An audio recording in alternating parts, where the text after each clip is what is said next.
se imaginar por lá de esportes. Então entra lá e dá uma brincada. Rogério Scarione está de volta agora para falar sobre a apresentação oficial do treinador do ano que vem. Guto Ferreira está de volta.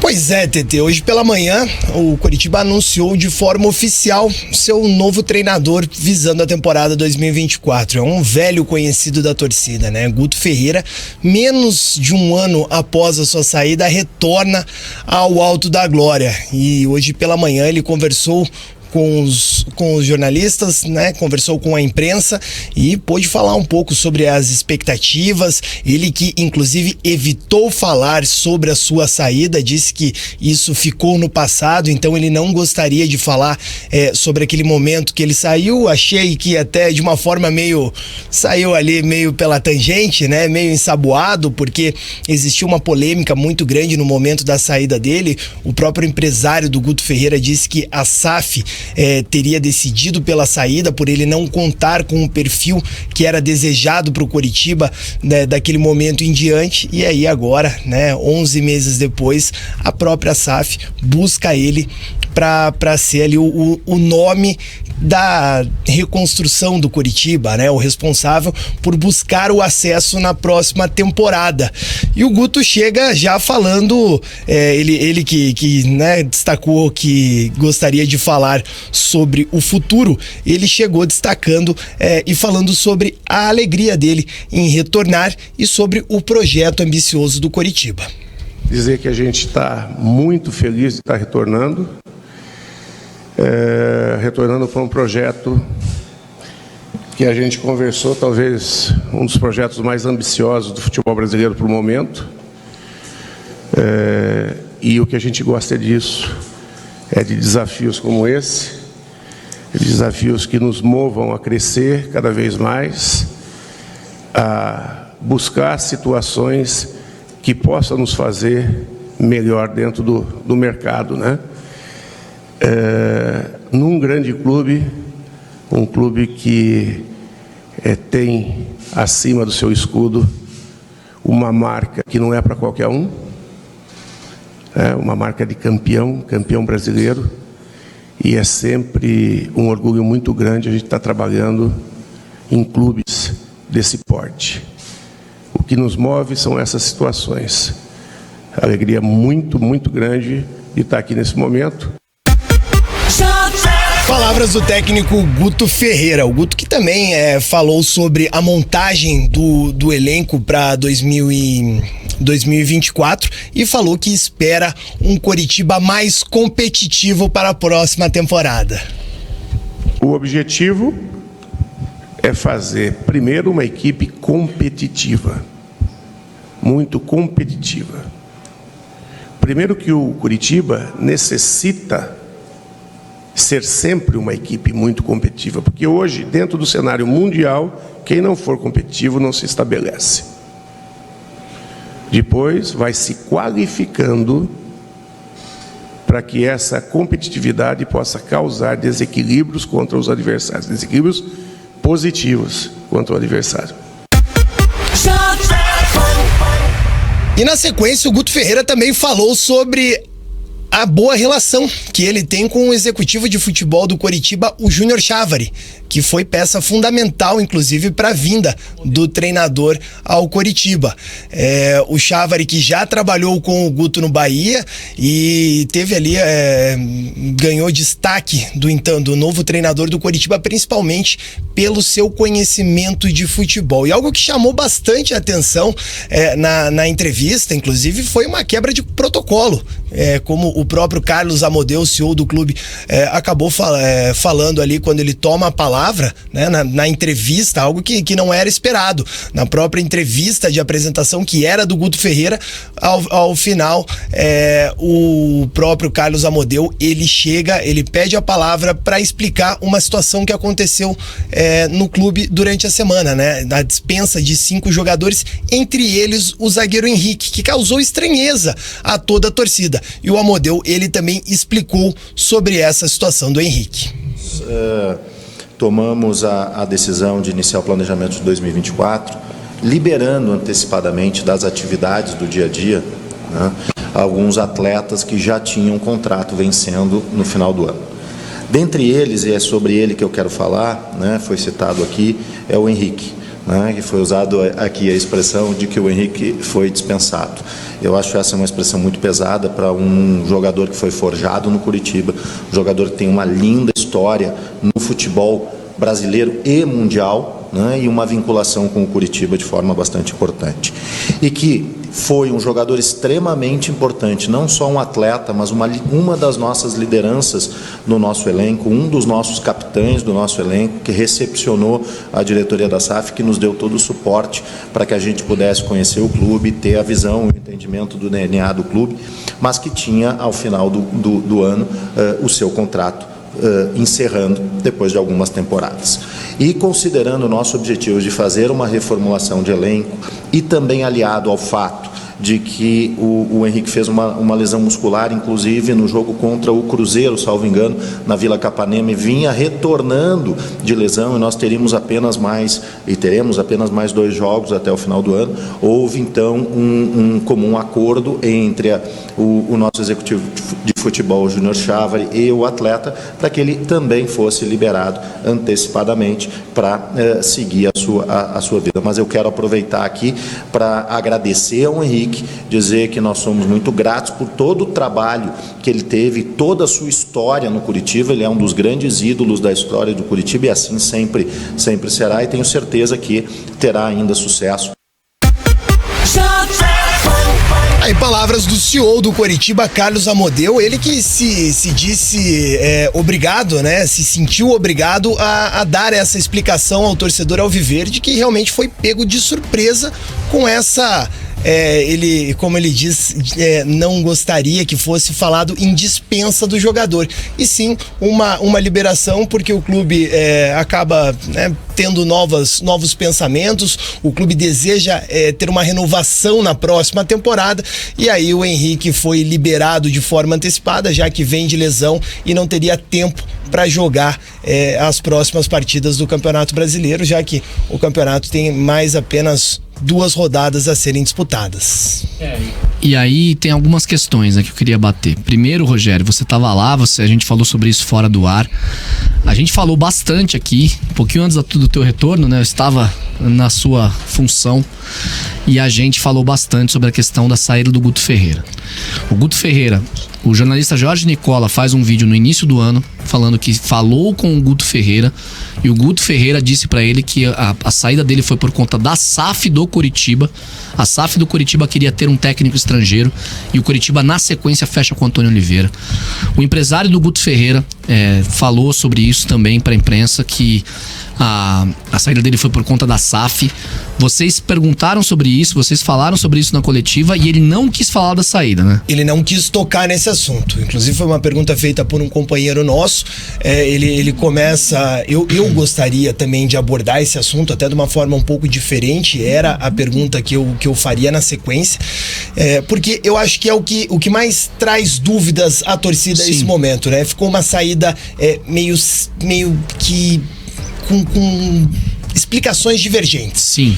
Eu conversei com o empresário do Guto Ferreira quando ele saiu. E o empresário do Guto Ferreira me falou, eu tenho isso aqui, né? Registrado. Eu tenho isso registrado, eu tenho essa conversa até hoje. E ele me falou, o Coritiba será comprado por uma empresa e essa empresa não vê o Guto Ferreira como um nome compatível ao que eles pensam daqui pra frente. E tá tudo bem. Sim, uma opção. Beleza. E o Guto tinha contrato Tudo até bem. o final deste ano. O Guto tinha mais um ano de contrato. Teve a rescisão do contrato por uma opção do Coritiba. À época não se tinha o nome da Tricorp, a gente não sabia, mas os bastidores eles já estavam com consenso com o Coritiba, enfim, já estavam tomando as decisões do futebol junto com a associação. E essas foram as palavras do empresário do Guto Ferreira. Eu tentei contato com o Guto na época e ele falou, eu prefiro não falar. O Guto me pareceu muito chateado com o Coritiba. E agora ele volta, muito por conta também da boa relação com o Júnior Chávari, um profissional que já trabalhou com ele, né, em outros clubes. No Bahia, né, também. No Bahia eles trabalharam principalmente, juntos. Né? E aí o Guto retorna ao clube e ele não quis falar. Acredito eu que até deve ter sido orientado a não tocar nesse assunto, porque quando ele foi questionado, ele falou, águas passadas, isso já foi resolvido e eu não gostaria de falar nisso, eu quero falar daqui pra frente. Inclusive, ele pede para que o repórter que fez a pergunta a ele reformulasse e fizesse outra pergunta. Então ele corta completamente esse assunto, que é algo que eu acho que causa uma grande curiosidade até hoje no torcedor, né? O torcedor do Coritiba gostaria que fosse esclarecido, que o Guto inclusive comentasse se ficou alguma mágoa, fica essa dúvida, né? E eu tenho certeza que em qualquer momento de oscilação do Coritiba, isso vem à tona. Com certeza. Porque é um assunto que não ficou esclarecido nem na época e nem neste momento do retorno. E aí ele acaba deixando ali algumas interpretações a serem feitas, porque, de fato, nem o Carlos Amodeu, que estava presente e estava ao lado do Guto Ferreira na apresentação, nem o próprio treinador acabaram esclarecendo isso à torcida. Sobre essa questão também, é claro, hoje o homem forte do Coritiba chama-se Carlos Amodeu. O Carlos Amodeu não participou dessa parte de escolha do Antônio Oliveira e da saída do Guto Ferreira. O Carlos Amodeu chegou ao Coritiba entre maio e junho deste ano, né? Começa de fato a participar do clube e depois é apresentado como CEO e tudo mais. Mas foi uma decisão, e o Dalk até falou sobre isso, a gente debateu isso aqui no estúdio, do próprio Bruno D'Ancona, que é o homem forte da Tricorp no Coritiba, né? O sócio majoritário da SAF do Coritiba. Então, isso de fato aconteceu e não houve, eles não quiseram falar sobre isso. Só que hoje é um outro cenário. Carlos Amodeu trouxe o Guto Ferreira, com, claro, suporte de Arthur Moraes e Júnior Chávari, que são os outros dois homens fortes do Coritiba abaixo dele. E o Carlos Amodeu tem a confiança que o Guto vai fazer um bom trabalho e era o nome ideal para coordenar o Coritiba, para comandar o Coritiba para o projeto da Série B. E aí entra na segunda resposta dele, que foi quando ele falou sobre o projeto de formação do elenco, né? E aí o Amodeu também bateu muito nessa tecla na coletiva em que ele concedeu na semana passada.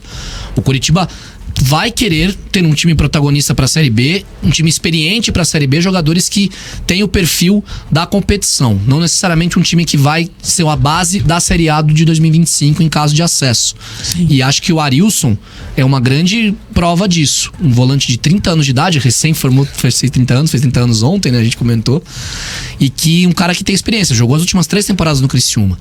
Vão ser caras que têm essa casca de Série B, e o Guto Ferreira tem essa casca de Série B, né? Então me parece muito claro que o projeto do Coritiba é a curto prazo, 2024, para garantir de fato o acesso, não passar sustos. E eu imagino que a gente tenha uma outra reformulação para 25 e que não tenha o mesmo time que deve subir no ano que vem. E aí, sobre o Guto Ferreira ainda, para complementar, me fica a preocupação é que a associação hoje não tem mais ligação direta com o futebol. Mas a gente trouxe que nos bastidores do Coritiba, entre diretoria e funcionários da associação, a aceitação com o Guto Ferreira é quase zero, e houve a coletiva a reunião do conselho na última segunda-feira, na segunda-feira da semana passada, em que o bicho pegou. Que houve discussões dos conselheiros sobre o nome do Guto, não gostaram, inclusive houve conversas com o Amodeu sobre isso, mas a decisão está tomada, o Amodeu vai ser o cara e o Chávari junto com o Arthur que vão estar em ligação direta com o Guto. A gente torce para que dê certo, né? Porque o Coritiba, como eu disse no primeiro bloco, não tem risco zero, tem que voltar, tem que subir em 2024 e o Guto foi o nome escolhido para isso. Tem que fazer um bom trabalho, porque o Coritiba não pode se dar o luxo de ficar na Série B de 2025. Rogério Coelho, palpita aqui, ó. Essa saída do Guto e a vinda de um estrangeiro tem bem cara de cheirinho de marketing. E marketing que não deu certo. Ele usa outra palavra que não posso falar por aqui. Eu tenho uma opinião controversa sobre isso. Se o Antônio Oliveira fica até o final do ano, o Coritiba não cai. Ah, eu também tenho certeza. Até o Johnny pergunta aqui, ele participa e fala: se o Guto tivesse ficado, teria evitado o rebaixamento caso ele tivesse continuado? Eu acho que se o Guto Ferreira tivesse ficado, o desenho do mercado do Coritiba teria sido muito diferente. Eu também acho. O Guto, ele estava já imerso no planejamento de 2024 no momento da saída 23, dele. Né? De 23 no momento da saída dele. E existe uma troca de comando e de diretrizes muito próximas ao início da pré-temporada. A saída do Guto e a chegada do Antônio Oliveira aconteceram 4 dias antes da reapresentação do elenco. Então, assim, o trabalho mudou muito de direção em muito pouco tempo. E o Antônio Oliveira, ele teve uma participação enorme no planejamento. Muitas contratações, inclusive contratações, CT, que foram feitas após a saída do Guto Ferreira. O Lucas Barbosa, que foi um jogador que foi liberado antes do término do contrato, foi indicação do Antônio Oliveira. Ele está na planilha de relações dos jogadores que o Antônio Oliveira pediu para o clube quando ele chegou.